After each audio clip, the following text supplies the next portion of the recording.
Tonight on Greater Boston, the Bishop of Worcester is threatening to strip a local middle school of its Catholic label because of the Pride and Black Lives Matter flags they've been flying on campus. His concern, he says, is with the spiritual and moral formation of young people, leading others to ask why he's still blocking efforts to hold sex abusers in the church accountable. Survivor attorney Mitchell Garabedian joins me on that. And later, cult expert Stephen Hassan on the video he posted of Ginni Thomas discussing her path out of a cult in the 80s and why he believes that past is linked to her involvement with conspiracy theories in one cult in particular, what Hassan has called the cult of Trump.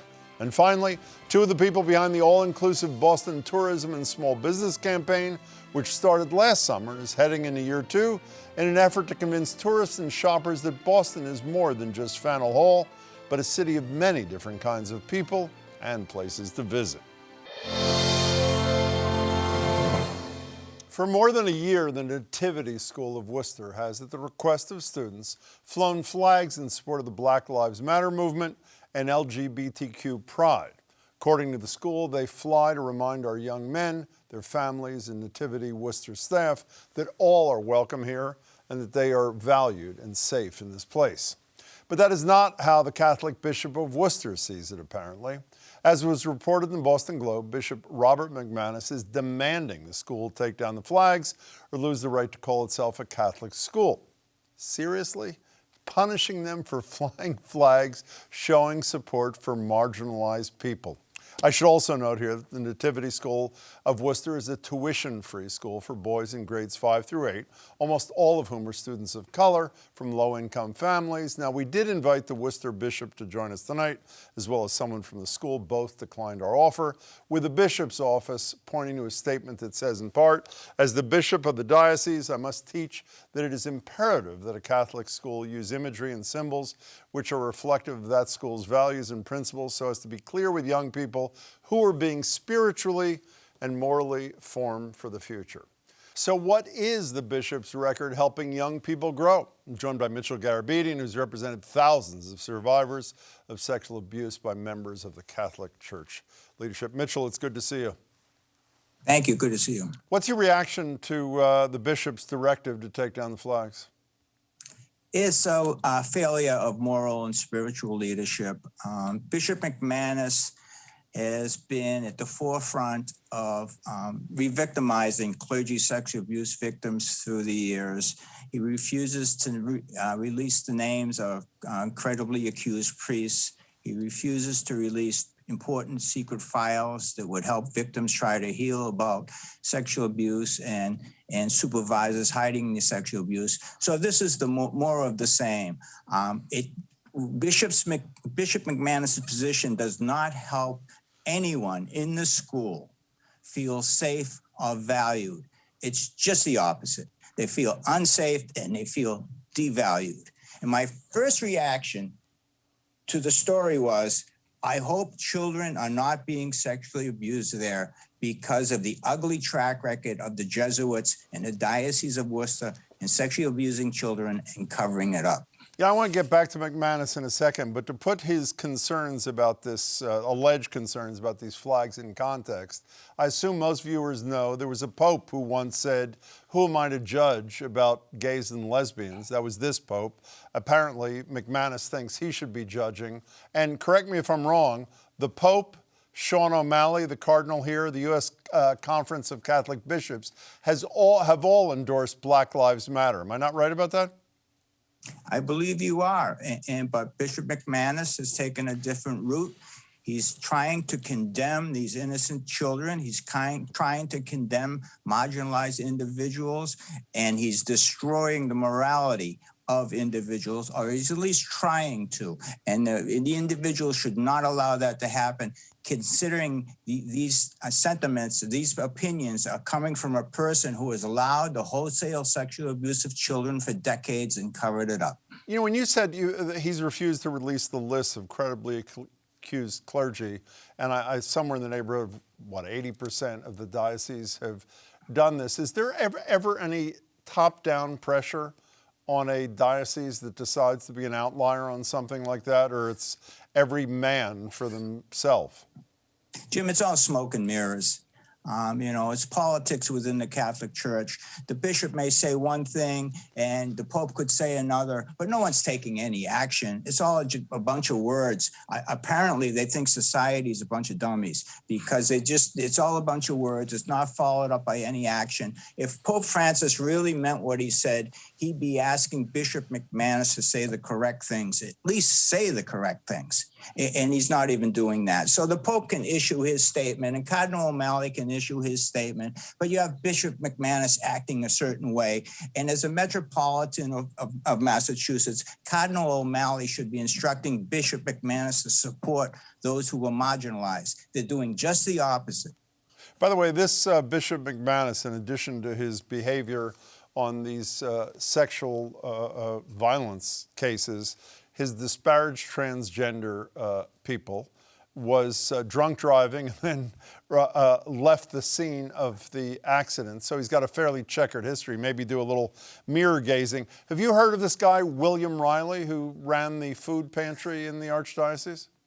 Yes, he apparently has not been properly supervised either, was allowed to freely take advantage of women who were vulnerable, and he has done it for quite a while. And once again, there's a failure of moral and spiritual leadership within the Catholic Church and within the Diocese of Worcester.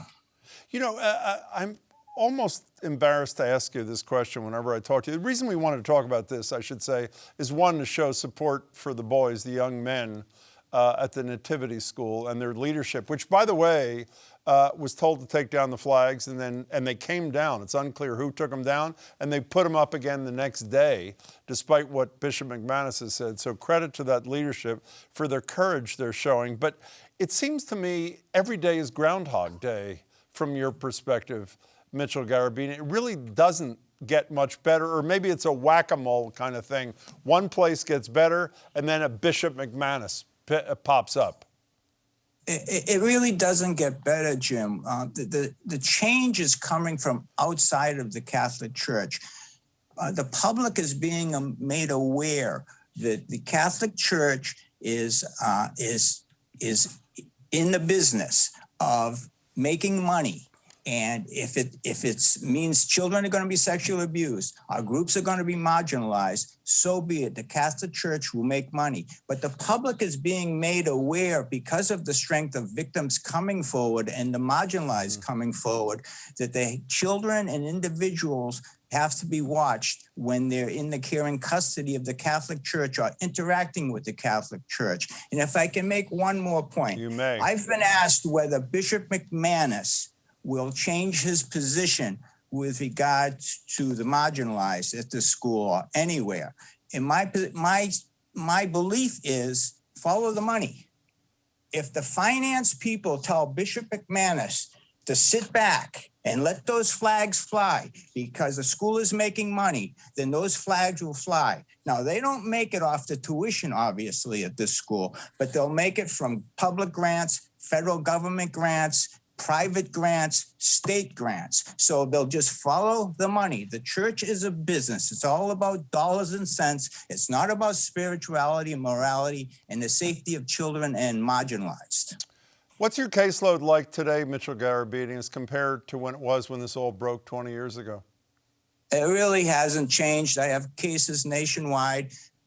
Victims are coming in from our survivors are coming in Boston, for instance. They're constantly contacting me stating one of two things. They were either sexually abused by a priest that's on my list of credibly accused, or they were sexually abused by a priest that's not on my list of credibly accused. And so they want to come forward.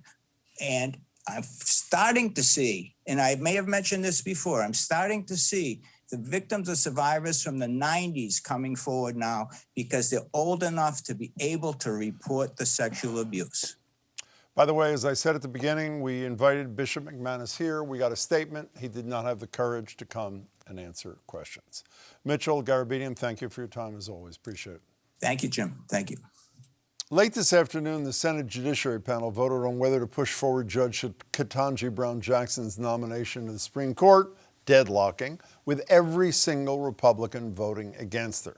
The Democrats do still have ways to put her nomination forward for a full vote, and the deadlock was expected. But still, it is a remarkable state of affairs that not a single member of the GOP could find enough reason, or should I say enough integrity, to support as qualified a judge as Judge Jackson is. Speaking of which, long before Supreme Court Justice Clarence Thomas's wife, Virginia Ginni Thomas, became the center of controversy over whether her efforts to overturn the 2020 election posed a conflict of interest for her husband, she was a member of a group called LifeSpring, which billed itself as a self-help program, but which she later said was more like a cult.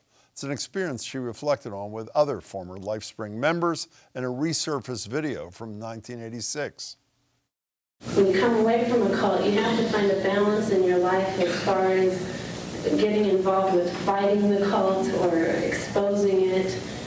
And kind of the other angle is getting a sense of yourself and what was it that made you get into that group, and what open questions are there that still need to be answered.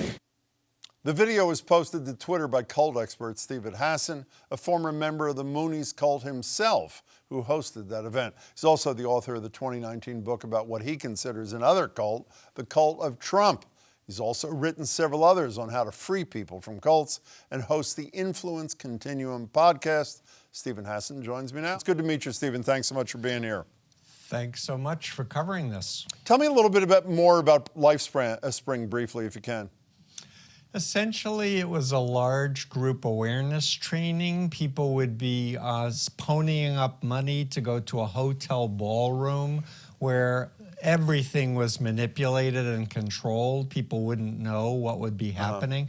And a lot of hypnotic techniques and behavior modification techniques to break down people's egos and to build them up in the image of the cult, to basically get them in like a multi-level marketing thing where they have to sign up for the next course, the next course, the next course for transformation. How did Thomas get out of the cult?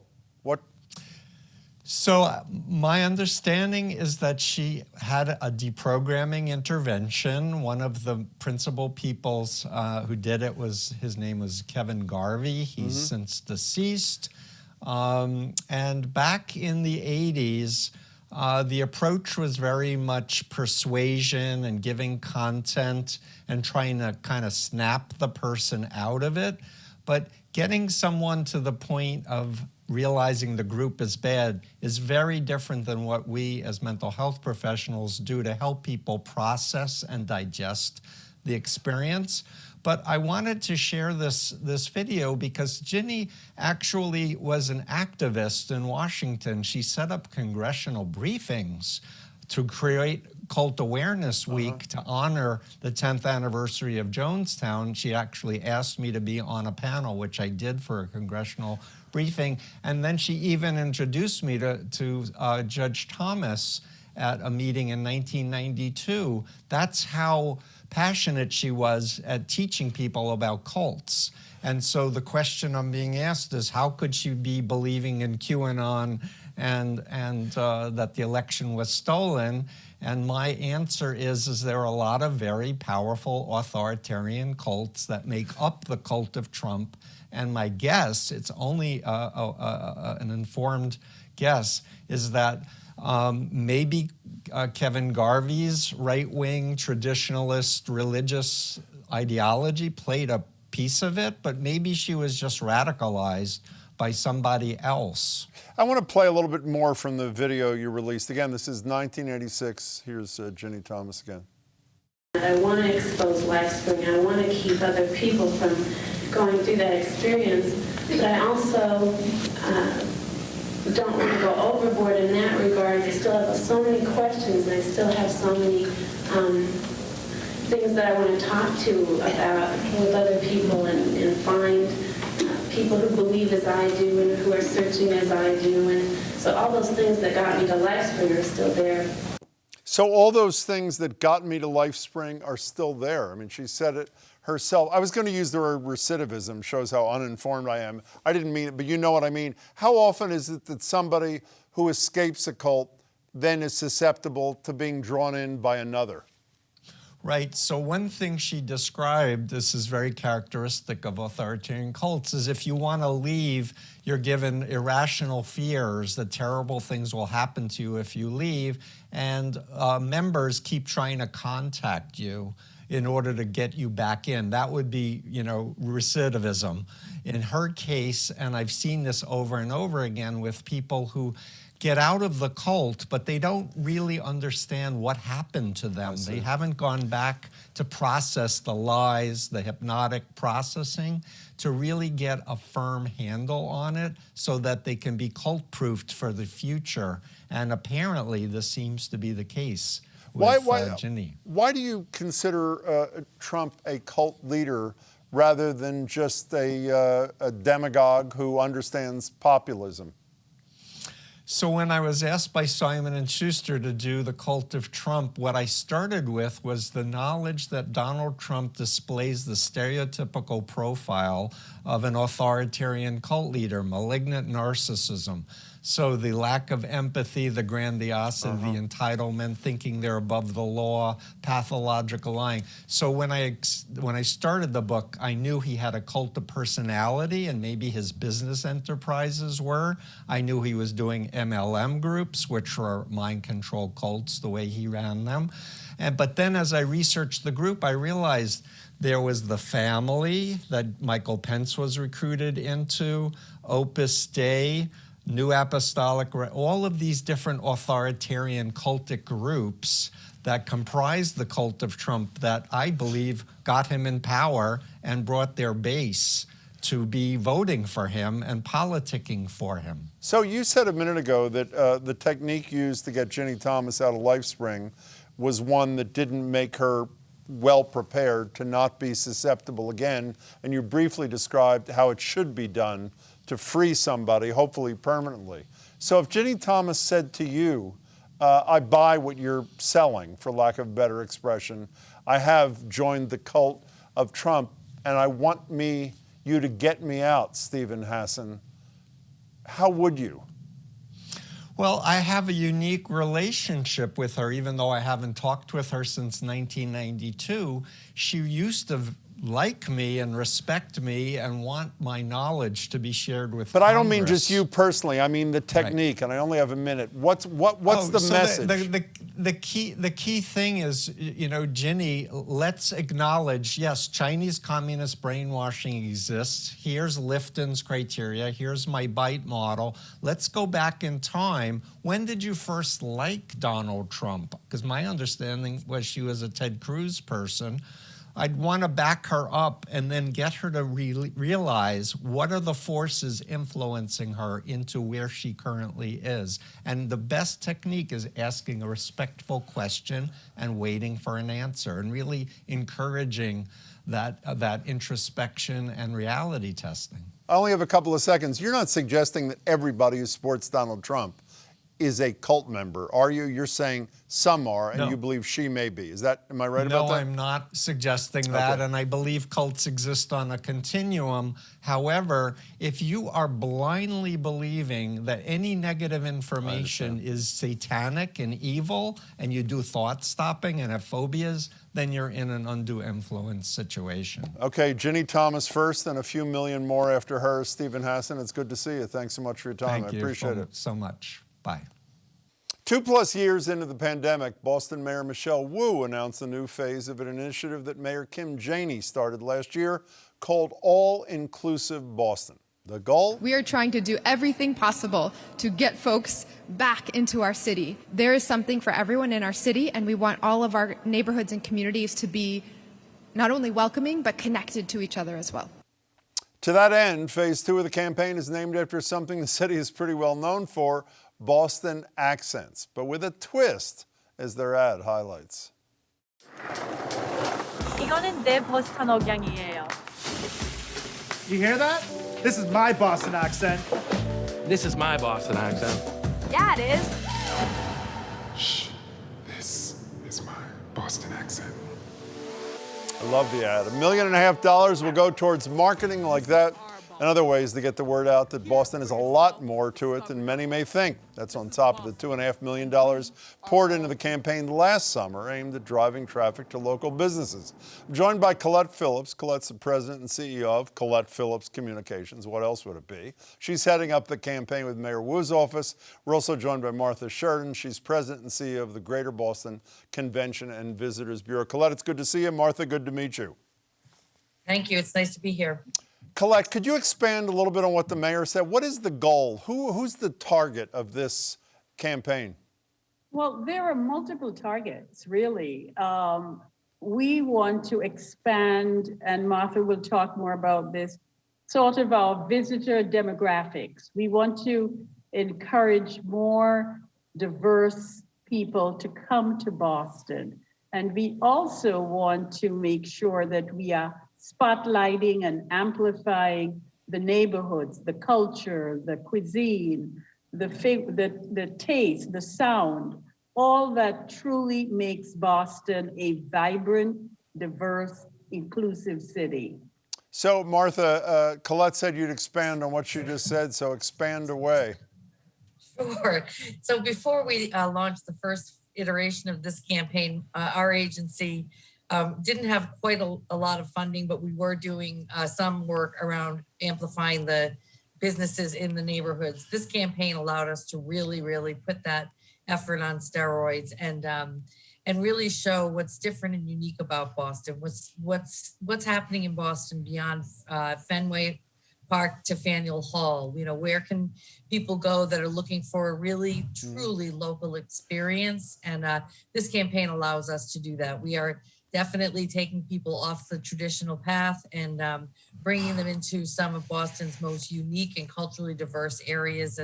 And you know, as Colette said, it's twofold. It's about showcasing the diversity of our city, but it's also about attracting a more diverse visitor to Boston as well. You know, before we talk about year two, which was announced this morning, let's talk about year one a minute. Here's a little excerpt from the first campaign ad in April of last year.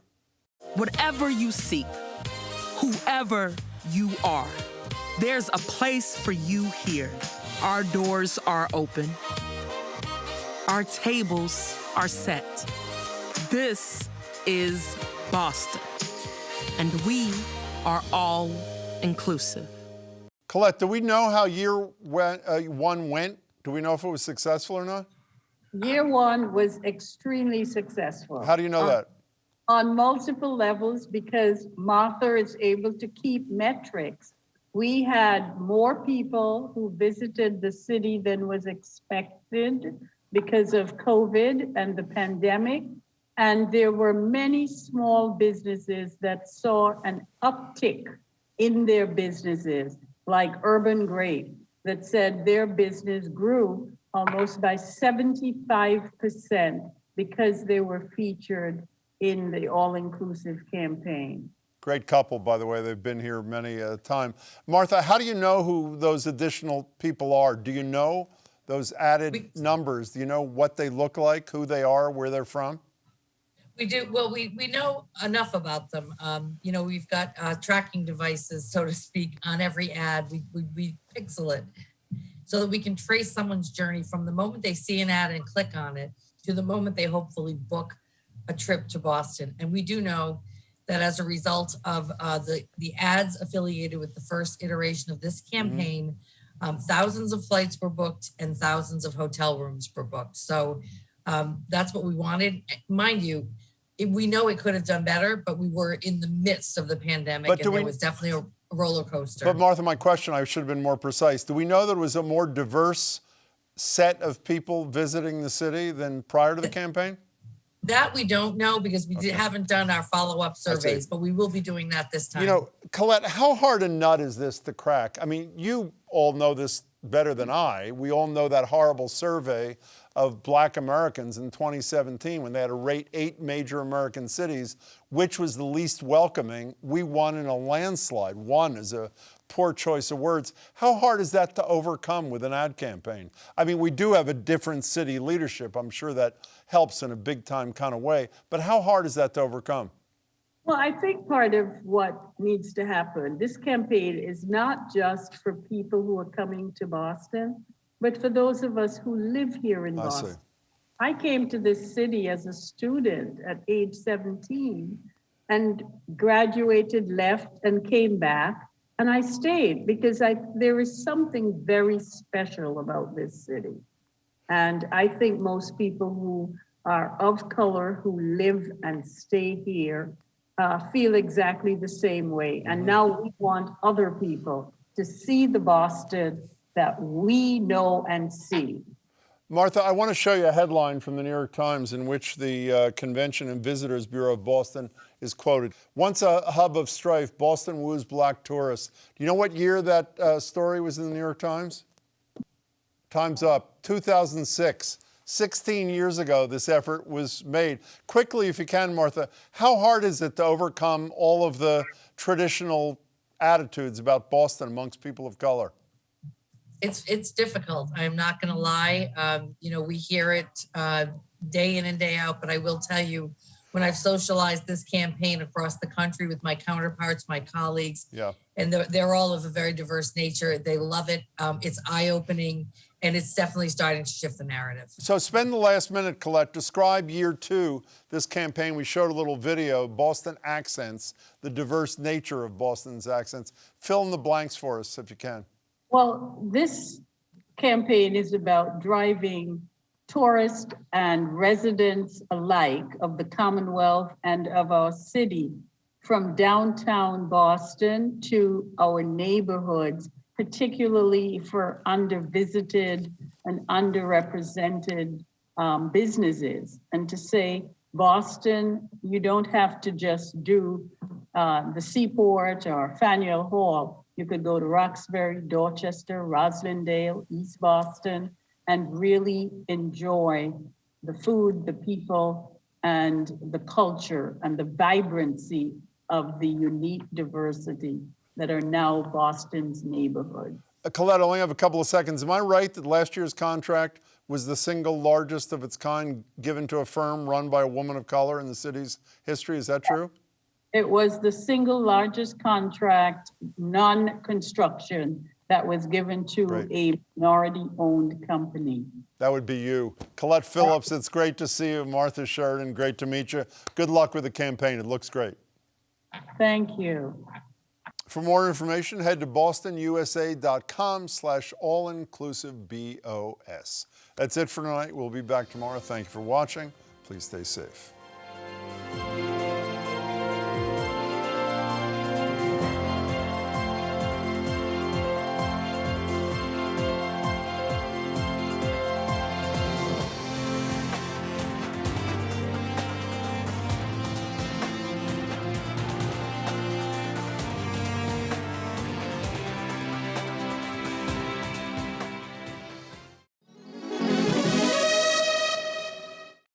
New dawn. New vibe. New duo. I'm looking forward to that, yeah. Join me, Paris Alston. And me, Jeremy Siegel. For GBH's Morning Edition, with the local news and fresh insights you need. To start your morning and inspire your day. You gotta live life on the edge a little bit. We're here weekdays from 5 to 10 on 89.7 and gbhnews.org. All right, We got it. Let's go. It's a new dawn. See you in the morning.